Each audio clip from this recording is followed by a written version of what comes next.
ನಮಸ್ಕಾರ ವೀಕ್ಷಕರೇ, ಧ್ವನಿ ಸಂಜೆ ವಾಹಿನಿಗೆ ಸ್ವಾಗತ.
ರೂಪಿಸುವುದಕ್ಕಾಗಿ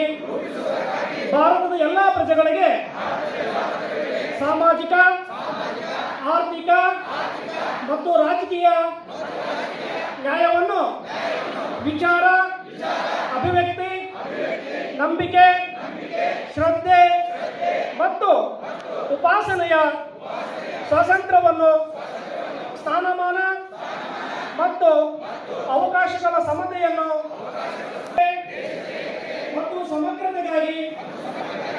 ಎಲ್ಲರಲ್ಲಿ ಭಾತೃತ್ವ ಭಾವನೆಯನ್ನು ಮೂಡಿಸುವುದಕ್ಕೆ ದೃಢ ಸಂಕಲ್ಪ ಮಾಡಿ ನಮ್ಮ ಸಂವಿಧಾನ ಸಭೆಯಲ್ಲಿ 1949ನೇ ಇಸ್ವಿಯ ನವೆಂಬರ್ ತಿಂಗಳ 26ನೇ ದಿನದಂದು ಈ ಸಂವಿಧಾನ